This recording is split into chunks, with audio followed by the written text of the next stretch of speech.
Hello everyone. So I am Dr. Sulekha Ram, Assistant Professor, Bhavan Srilavadi Munshi College of Education. So this video I am preparing for the subject assessment of learning, and the topic is taken from the second unit, tools and techniques of evaluation. The last point, that is planning and preparation of test. So in this particular video, we will discuss what is an achievement test, the meaning and concept, and how to construct this, and different steps of construction we will discuss. So what is an achievement test? So achievement test in a subject indicates the extent to which the learner has internalized the related learning material. Any test designed to assess the achievements in any subject with regard to set of predetermined objectives is called an achievement test. So as you everybody know that, so at the end of, so when you go to school, at the end of any whenever you teach any subject, so you have to conduct a test. So any kind of test, teacher made test is there, standardized different types of tests you have already studied. But whenever you construct a test, what are the things to be considered, and how to construct it, and how to construct a valid test for attain the predetermined objectives. So that we will discuss in this particular video. So here the steps are explained in 6 steps. First step, it is planning of the test, preparation of a design for the test, preparation of the blueprint, preparation of question paper, preparation of the scoring key and marking scheme, preparation of the question wise analysis. Now we will discuss each and every steps in very detail. The first step, it is planning of the test. So before doing anything, so before constructing anything, we have to plan it properly. So in this particular context, the first preference we are giving what intention, or with which intention the test is being given. So here the intention is, first preference we are giving to the instructional objectives. So there are main outcomes of learning within which any teacher would like to realize by teaching the subject. The paper setter should aim at testing the realization of these objectives. So before taking any topic or any subject, we have some predetermined objectives. So after teaching that particular topic, we have to test whether these objectives have been attained or not. So we are giving the first preference to the objectives. Then after that, how you will conduct the test, and what is the maximum time it is allowed, what is the maximum marks you are giving, and what is the nature of the test. So this should be decided in terms of the nature and scope of the unit involved in the test. So here the second step, it is preparation of the design for the test. In this particular design, we are considering 4 factors, just like objectives, content, form of questions, and difficulty level. So these are the different parts of this design. A well designed question paper we have to prepare, and in this design we are considering what are the weightage to be given to the objective, content, form of question, and difficulty level. So first part, it is weightage to objective. So what already we have designed, and we have the motive that how to find out and what are the things. So whenever a teacher teach any subject, so we are checking whether the student has attained the acquired knowledge of developing understanding level, and whatever the knowledge they have got, they are able to apply in this particular situations and beyond that. So what are the objectives we are expecting from this particular subject? We are giving the weightage to each and every objective. So what objectives to be tested and what weightage to be given to each objective. So according to that, so here I have given a format how to prepare the objectives. So here objectives are listed as knowledge, understanding, application, and Bloom's taxonomy already you have studied. Analysis, synthesis, evaluation. So that everything is included in this higher order thinking skills. So according to that, we are preparing the uh, weightage to objective. So the second column, we will give the marks and you convert into percentage. So if it is a unit test or if it is an achievement test at the end of the term, so according to that, the amount of marks will be increased. At the same time, percentage will be same. According to that, we can convert into percentage. Then we are giving weightage to content.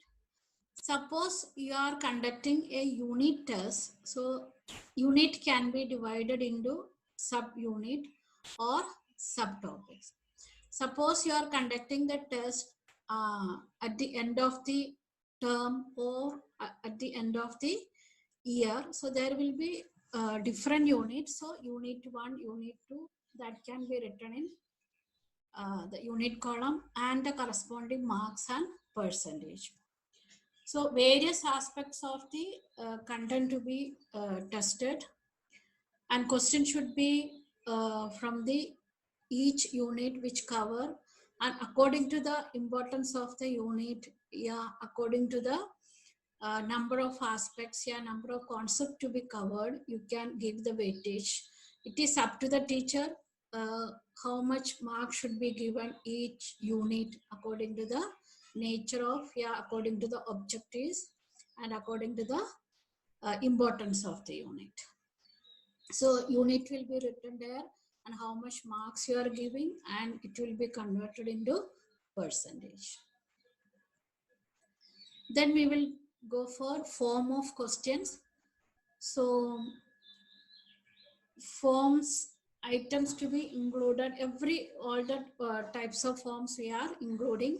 So normally we are including objective type, short answer type, essay type, and some cases we are dividing the short answers into very short answer question. So all the types of questions should be there according to the nature of the subject. Suppose you are giving only essay type questions, then we cannot cover all the topics, and according to the time, according to the objective, so that form can be decided. So and so according to the nature, yeah, objectives of the test, you can decide the weightage to the question and form of question. So there should not be only essay type question, there should not be only objective type question, and should not be, so one will may correct the drawback of the other form of question. So every type of questions are very important. So according to that, you can allow the questions and the weightage also according to that. So the number of, here the format is given, form of questions, number of questions and marks, and what is the percentage. So according to the objectives here, according to the size of the unit, you can include the question, and it need not be equal share. So it depends on the teacher how to allot the marks according to the purpose of the test. Then we have weightage to difficulty level. So all the levels of difficulty we are giving here, because test should be catered to the bright, average, and weak student or dull student. So test should have the power to discriminate the bright, average, and poor student. So there should not be only the easy questions, then the average and this bright students will be out. We cannot give only the average questions, then it will not be a justification to the weak students as well as the bright student. And we cannot give only the difficult questions, because then we are forgetting the average and weak student. So it is very important to consider all the levels of the student and to give all the levels of questions. Here, in order to avoid the partiality or partial distribution or questions, here an average percentage already we have given here. So usually we are giving easy questions to 20 to 30 percentage. Average questions we are giving 50 to 60 percentage, and difficult questions we are giving 20 to 30. So this is happening in the normal classroom situation. But suppose we are giving some talent search test, yeah, so it also depends on the nature of the test and the objectives of the test. So you need to select only the bright student from a particular group. You can give only the difficult question. But this is not a rule which is given in the percentage here, because this is applied only in a particular classroom. That is why we are limiting by considering all the levels of the students and to discriminate between um, dull student, bright student, and average student. That is why this percentage is given according to this. Because we cannot give only difficult questions, not only the average questions. So more questions we are considering in the average level. Now the preparation of the blueprint. So on the third step, we consider the design of the question by considering the four factors, which is objectives, content, form of question, and difficulty level. All that factors which is considered in the design, we have prepared the blueprint. So blueprint, it's a consolidated list of all the factors that we have discussed earlier. And so blueprint can be prepared in 3-dimensional as well as 4-dimensional.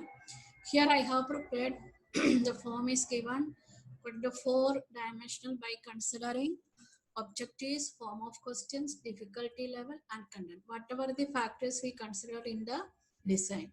In some cases, difficulty level will be avoided, but in this particular, it would be better to consider all the factors which considered in the design. So on the spot, we can understand that if you are giving any question which is coming under which objective, and is it a short answer or objective, yeah, which unit it has taken, and the difficulty level. So here for convenience, I have included only one objective, that is knowledge. And also I have written here in the table short answer 2 1. So it means from the knowledge objective, I have taken one short answer question of EC of 2 marks, one question of 2 marks. So, and at the end of the blueprint, you can give the notation. So this bracket can be inside the bracket, it can be marks or number of questions, but that explanation you can give below the table. Then it will not make any confusion. So objectives written there, knowledge, that is divided into 3 parts: objective type, short answer type, and essay type. Again, objective type is divided into 3 parts: easy, average, and difficult. Then left side it is written form of question, difficulty level, and content. So which content? Content, you write the name of the particular unit here, name of the topic. So then from that, it is very clear that each and every question, what kind of question it is, what difficulty level it is, which form of question it is, and which objective it is. And below the table, you can write what does each short form represent. OT means objective type question. SA means short answer type question. ET means essay type question. E, and again that is divided into 3 parts: E, EC, A, average, and D, difficult. Then number outside the bracket shows the marks.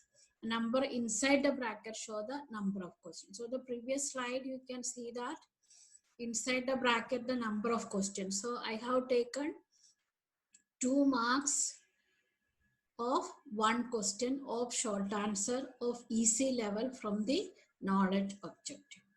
So it is very clear that what kind of question you have included in this particular. So no need to, and which content you have taken.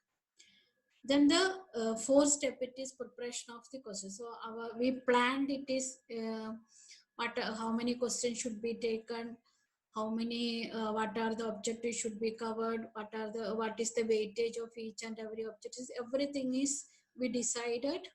So according to the blueprint, again we are going to prepare the question paper.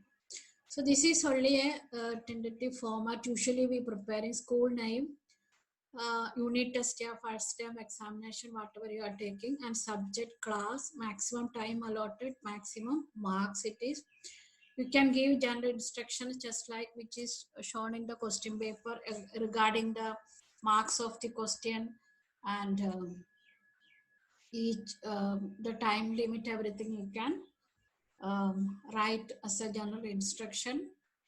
Then suppose while writing the item, suppose already you have prepared a pool of questions, that is called a question bank. So if you have a question bank, it is very easy to prepare a question paper. Okay, according to the blueprint, we are here we will write only the questions we require, not more, yeah, not less. As strictly follow the blueprint and write down the questions here. So before going for the writing items in the question paper, if you have already prepared a question bank, including that also you have studied in your paper 106 how to prepare a question by considering the same procedure. So there will be number of questions will be available. So from that you can take the question which is exactly which is required in the blueprint. So according to that you can prepare the question paper. Then after preparing the question paper, preparation of the scoring key and marking scheme. So it is in order to avoid biasness in the scoring, yeah, marking. So we are preparing the scoring key and marking. So here, if you have objective type question, we will prepare a scoring key, because scoring only one letter will be there. Yeah, only number can be written. Then first question, the answer is can be the option. One word will be there. Yeah, one letter will be there. Yeah, one digit will be there. Then the marks will be written there. Then for short answer or essay type question, what you can do, you write the value points and you strictly write the value point and you see how much marks it is allotted. So for one question, there can be 2, 3, 4 value points. If you are taking short answer question, more than one value point will be there. For essay type also, there will be 5 to 6 value points. So each and every value point, how many marks will be given, and the total marks can be written in the right side. So fix an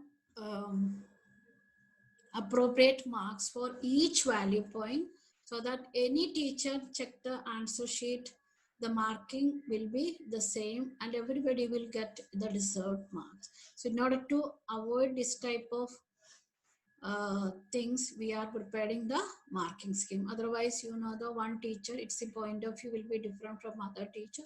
So there can be slight difference between the marking system. So it is very important to prepare a marking scheme for the question paper. Then the last step, it is preparation of question wise analysis. So the main purpose of this question wise analysis is whatever the things we have already discussed in the blueprint or in the design. So you cannot say that which questions. When you say when you go for blueprint, you can see only that what is the total number of questions and what is the marks allotted. But by preparing the question wise analysis, it is very easy to understand each question coming under which objective, which difficulty level, that can be. So it will give a clear cut picture of each and every question. So that is why you're preparing the question wise analysis. For example, here I have prepared a table. It table contains serial number, unit, objectives, difficulty level, type of question, marks, and type. So first question, if you take first question, so from this question wise analysis, we can understand that which unit it has taken, and the objectives we will write knowledge, understanding, application, yeah, holds under which objective it is coming. Difficulty level, easy, average or difficult, type of question, objective type, short answer, easy type, and how much marks you are giving and how much time you are, and the total marks and total time should tally with the marks that you have written in the question paper. Suppose you need to give some extra time for reading and all, that also can be mentioned in this particular table, and according to that you can arrange the question. So each and every question, it is very clear from that. So that is why we are preparing the question wise analysis. So blueprint, we are getting only an overall idea how many questions are there, what are the, which are the units it taken, but here each and every question is coming under particular area, can be understood from this question wise analysis. So this is the last step of the question wise analysis. Then you can go for the examination point of view, you can go for importance of achievement test, the characteristic of achievement is itself, and a little more elaboration of achievement as the meaning and concept. But how to construct it, since it is a practical side, that is why we discussed, and I wanted to share through this video. I hope everybody understood this and it will help you. And so go through, and the theoretical part already you can get it from any books or this, and this the same thing we are using in the third semester also, and throughout the teaching career we will use it. So thank you so much. And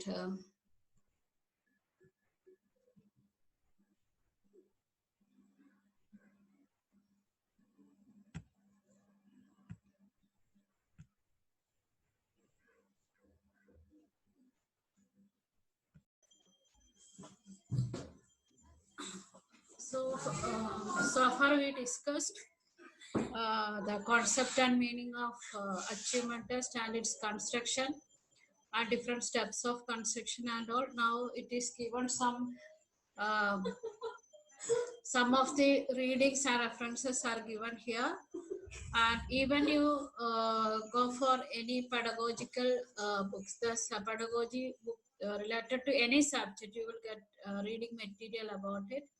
These are the some of the readings I have given here. You can go through that, and which is written in very simple language and it is very easy to understand also. If you go through any pedagogy, any book which is related to your pedagogy subject, because it is common to not only for measurement and evaluation, it is in your pedagogy subject also. So that will also help you to prepare for a test and its importance as well as characteristics.